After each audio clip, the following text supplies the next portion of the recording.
Bom dia, boa tarde, boa noite, boa madrugada, boa qualquer hora. Esse é daqueles vídeos que eu faço de madrugada, sozinho, e não sei se coloco no ar ou não. Vocês não sabem a quantidade de vídeos, áudios, né, que existem no nosso acervo assim. Alguns saíram de moda, outros não. Outros continuam atuais. E esse vídeo aqui, que eu não sei se vai ao ar, eu passo ele pelo crivo interno do pessoal, mas às vezes eu tenho poder de veto. O poder moderador é meu, porque afinal é eu que estou falando, né? Bem, a primeira coisa que eu quero dizer é sobre o último vídeo que eu coloquei no ar, onde, obviamente, é claro, eu fiz uma brincadeira em cima de uma idiotice que foi criada há algum tempo atrás, falando que uma certa atriz, um certo filósofo de botequim, que as pessoas confundem ser graduado em filosofia, dar aula de filosofia com ser filósofo. Não adianta, é a mesma coisa que ser formado em ser craque ou ser formado em ser poeta. Não existe formação para isso. A mesma coisa para filósofo. O filósofo, ele nasce, não adianta. Você vai lá e se gradua em filosofia, mais nada. Filósofo você não vai ser. Para isso você precisa de talento.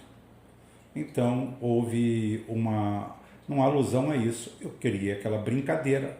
Só que a minha brincadeira tem um fundo de verdade. E quando eu coloco esse fundo de verdade, como eu falei, deixei claro, eu não tenho nada a ver com a obra da Jojo Todinho. É um gênero de música que eu não gosto. Eu faria sérias restrições ao uso dela, da forma como é usada, e tabelaria aquilo ali, porque para mim sim, existe censura prévia em tudo. É função do Estado criar censura prévia. Não tolir criatividade, mas censura prévia sim. Existe censura por idade, existe censura sim. Sou a favor da censura. A gente vive muito bem com ela. A gente cria uma sociedade muito mais equânime e justa dessa forma. Mas o que eu quero dizer é isso. Também não assisto, nem nunca assisti aquele abominável programa onde ela embolsou 1,5 milhão. Mas o pessoal do meu grupo, eu sou uma pessoa plural, chegam para mim e dão lá, fazem um pequeno elogio a ela e eu vou ver, efetivamente. Ela é uma garota criada na periferia do Rio de Janeiro, que sentiu falta de tudo, teve falta de tudo, não teve pai, cresceu no limiar da miséria e conseguiu um espaço. Eu acho até que ela é bem equilibrada. Fala merda, falou besteira, falou ótimo, beleza. Mas ela mantém uma coisa chamada autenticidade. E eu não vejo ela fazer parte de nenhum grupo. Pode ser que amanhã ela queime minha língua e faça uma cagada dessa. Eu acho que ela não deve fazer. Ela fala de pobreza, ela fala de periferia, ela fala em ajudar os outros com uma sinceridade, com uma honestidade pouco vista. Mas o que mais me surpreendeu, o que mais me causou surpresa, foi como os identitários caíram de pau em cima das minhas afirmativas, inclusive cobrando coerência minha no fato de eu sempre meter o pau no funk, quando eu, na realidade, abri com exceção, falando que eu estava falando do ser humano. E melhor ainda, quando ela fala que o ideal era reativar um CIEP ou outro e fazer uma obra assistencial, não para os negros, para as negras, para as mulheres, não, mas para os pobres do seu cotidiano. As pessoas que moravam perto dela, os que negros fossem, negros seriam, os brancos idem. Ela não faz distinção disso aí. E não se faz coitada. E aí a gente vê uma cara do racismo, de verdade. Esse sim, esse está na estrutura das pessoas. E muitas vezes dos que gostam de se solidarizar com a causa negra. Atenção, eles só se solidarizam com a causa negra se o negro vir de cabeça baixa, vir chorando, vir fazendo papel de coitadinho, fazer a cartilha que Titio Soro, que a Open Society, que fundações de fora, que ONGs de fora criaram para o negro brasileiro. Esses servem. A Jojo Todinho não. A Jojo Todinho foi ali falar de pobre. A Jojó Todinho falou que queria educação para as crianças, queria fazer algo por aquelas crianças de onde ela cresceu, e ela não esqueceu, vive ali. E eu levo em consideração a idade dela, ela tem 23 anos, vai fazer 24 anos de idade. Felipe Quintas, por exemplo, é um garoto que eu admiro demais. Mas Felipe Quintas, graças a Deus, é bem nascido. Outros melhores nascidos do que ele não dão em nada. Tá? O mérito dele ninguém tira. Mas a Jojó Todinho é uma sobrevivente. Ele me lembra aquela frase célebre do Capitão Nascimento, que o Capitão Nascimento entende que o baiano teve uma infância fodida. Ele entende que o baiano passou por coisas horríveis, mas ele não está ali para fazer isso. Ele está ali para se livrar do baiano, porque o baiano virou um incômodo, porque a vida é assim. As coisas são assim. Então, quando você chega e fala que a Jojó Todinho pode sim ser um alinhamento, a New Left fica puta, você sabe por quê? Porque a New Left quer crioulo objeto, quer negro objeto. Ele não quer um negro altivo, arrogante no bom sentido, como a Jojó Todinho. Eles não querem esse tipo de coisa. Eles querem que eles, os acadêmicos dele, os letrados deles, vão lá dentro, negros, brancos, mulatos, meio louros, dizendo que são negros, autodenominados negros, irem lá para liderar a tropa. A Jojó Todinho é de lá, não vale, não serve, não presta, porque o tipo de negro que ela representa não faz parte do ideário que eles desejam do negro perfeito, o negro da nova senzala da New Left, onde ele tem que parecer coitadinho, ser vítima, ser choroso, de preferência se pendurar nas tetas de uma ONG, e a Jojó Todinho não precisa disso. Ela faz os shows dela, ganha o dinheiro dela. Tá? Ela ganhou o dinheiro agora, botou o burro na sombra, não é uma fortuna incalculável, mas é um dinheiro que dentro de um quadro como o país que nós vivemos, dá para a pessoa se estabilizar, segurar a onda, e ela pega e fala que esse dinheiro seria muito bem empregado nisso. E isso daí não é o que as pessoas querem ouvir. Portanto, sim, nós temos muita hipocrisia mesmo nesse país, em termos raciais. Mas a hipocrisia maior está, sem dúvida alguma, na mão dos que dizem combater o racismo.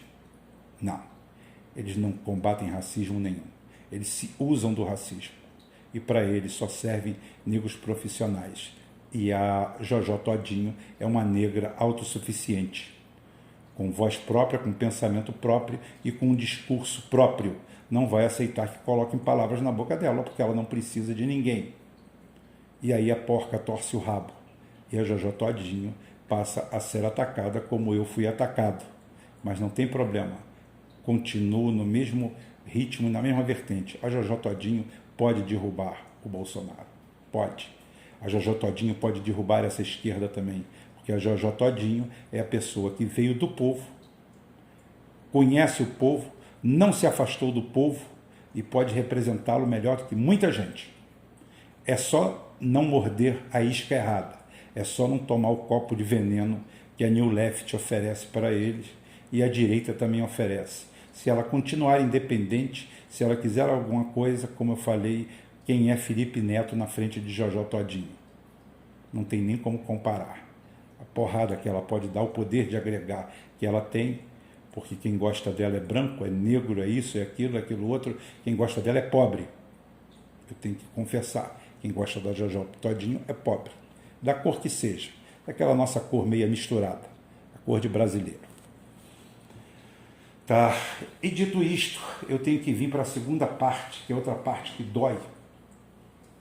E que eu iria falar ontem e não falei.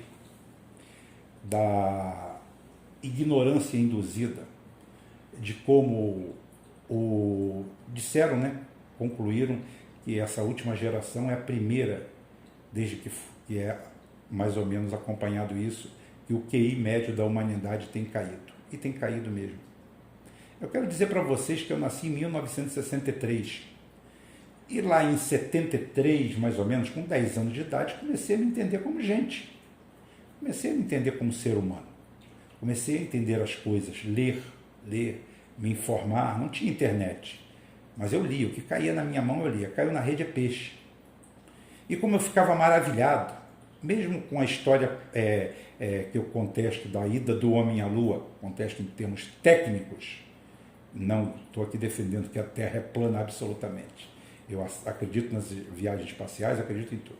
Só não acredito na pisada do homem na Lua.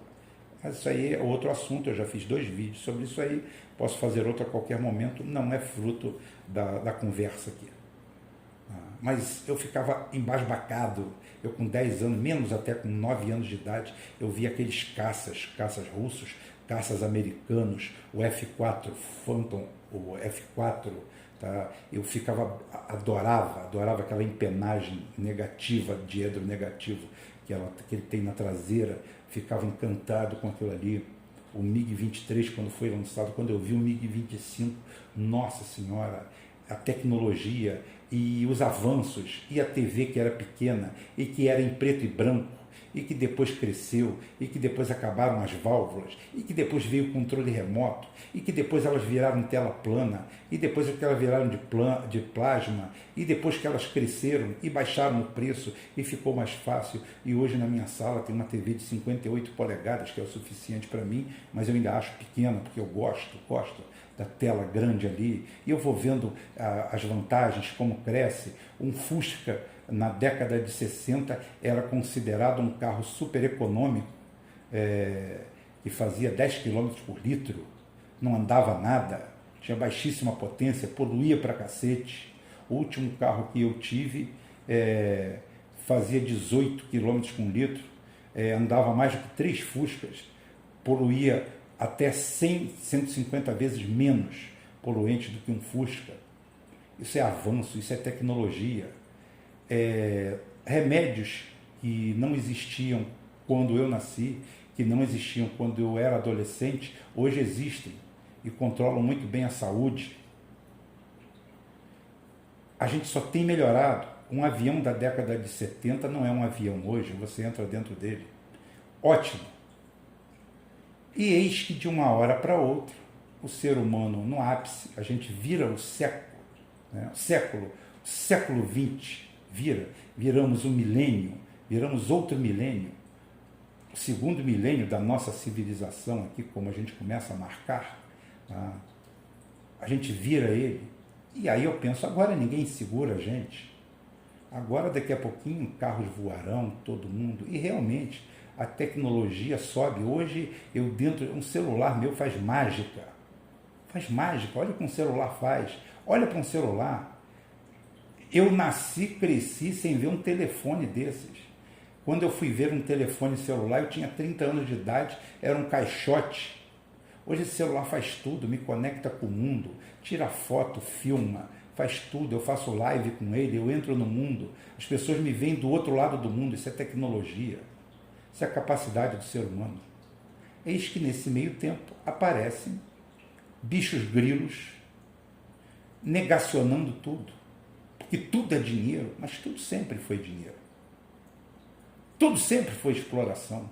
O ser humano é violento, o ser humano sempre foi violento. O ser humano não é violento, não é pacífico. Todas as nossas conquistas foram feitas com guerras. Com guerras, tudo que aconteceu aqui foi guerra. Nem no Brasil existe esse passado pacífico, lindo, maravilhoso, idílico, narniano.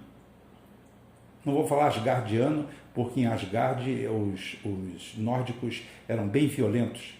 Eles chegavam a fazer sacrifícios humanos voluntários. O cara deixava ser imolado para ir para Asgard, para ser aceito pelos deuses. Só para você ver qual era o conceito que eles tinham. Então a violência fazia parte do cotidiano. Então o mundo, via de regra, nunca foi tão pouco violento, com todas as guerras que nós temos, tirando o cotidiano brasileiro, né? O cotidiano brasileiro é uma coisa que salta aos olhos. A nossa violência do dia a dia é algo assim que coloca a gente numa guerra civil não declarada. Mas isso daí é assunto para outro momento e eu já abordo isso de sobra. Até porque o que não falta são fiscais da moral alheia e defensores desse modelo falido, aonde a gente enterra pelo menos 60 mil brasileiros por ano. Parece pouco, né? De repente aquela turma que vive da estatística acha pouco. Para quem tem 60 mil parentes mortos por ano, é uma tragédia. Mas, querendo dizer isso, que é claro que o ser humano sempre tentou lucro. Agora nós estamos sob o cartel das vacinas, onde só querem dinheiro, querem escravizar a gente, querem transformar a gente em zumbis. Eu já tive posições antagônicas e tenho posição antagônica em relação à Covid-19. Realmente é uma vacina. Levei meu filho essa semana no canal, infectologista ele, pós-graduado em infectologia, veterinário, tido e havido os profissionais que mais lidam com viroses, com tudo isso aí, e fora que o coronavírus é uma zoovirose, a maioria das viroses nossas são zooviroses. Então, isso daí, tudo leva a gente que algo está sendo feito. O que está curando as pessoas da Covid são remédios feitos por seres humanos, alopatias. Reclamo de novo, a morosidade e a inércia dos médicos que não se adiantam e esperam que venha uma receita de bolo pronto, ao invés deles se adiantarem e assinar profissionalmente e falar assim, isso aqui para mim é Covid e eu vou começar o tratamento agora. Eu acho que milhares de vidas no Brasil foram ceifadas por esse protocolo, por esse conforto profissional. Mas não é isso o tema central. O tema central é o negacionismo, a ignorância pela ignorância, a teoria da conspiração onde nada se prova, a não ser ilações, a não ser pesquisas e publicações que não têm repercussão nenhuma. Não estou falando que um parecer médico, alguma coisa que tenha baixa visualização, não seja verdade, não tenha um fundo de verdade. Mas é sempre a mesma história. Sempre, sempre. O roteiro é sempre o mesmo. Então é o seguinte, as grandes corporações sempre estiveram por tudo, por todos os lados. É nosso papel recriar o nacionalismo, porque é o nacionalismo que vai barrar isso. A China vai muito bem, obrigado. A Rússia vai muito bem, obrigado. A Coreia do Norte tem um documentário fantástico sobre a Coreia do Norte, da DW, Deutsche alemã. Não é uma produção feita por comunistas, não. É uma produção da DW, está em castelhano. Procurem lá, Coreia do Norte, DW, mostrando, desmistificando aquela miséria, aquilo tudo. Então, lá eles estão muito bem, eles têm o nacionalismo na frente. Outros países, como o Irã, como outros, estão muito bem. O Erdogan está fazendo o projeto dele lá, brigando com a esquerda, brigando para a direita, brigando para tudo quanto é lado, mas fazendo um grande projeto de nação. É isso que a gente deveria estar lutando aqui. E não dando voz a idiotas que ficam aí falando que não vou vacinar meus filhos, as vacinas são feitas para isso, as vacinas para aquilo. Entre vacinar e não vacinar, eu não vou me vacinar porque eu tenho anticorpos, eu tive a doença. Tenho anticorpos, ótimo.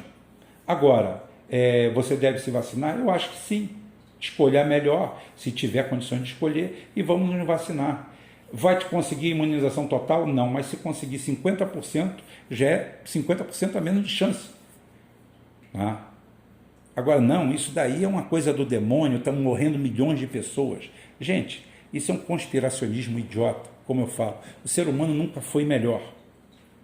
Vocês imaginem se Gengis Khan, Kublai Khan, ou qualquer um desses ditadores da história sanguinários tivessem uma bomba atômica na mão, se eles iam fazer o que o Biden faz, por mais canalha que o Biden seja, por mais canalha que o Trump seja, que o Obama seja, que todos eles, vocês acham que eles iam pensar duas vezes em jogar uma bomba atômica na cabeça dos outros? O mundo já teria acabado. O mundo só não acabou porque essas armas atômicas vieram num momento onde a gente ainda conseguiu desenvolver a civilização. E a gente tem melhorado. Nós estamos cercados de milagres. Nós estamos cercados de milagres, estamos jogando tudo fora. Tudo, não estamos aproveitando nada disso. Nós estamos criando uma vida mais miserável para a gente. Aí sim, a gente está caindo na conversa, no engodo.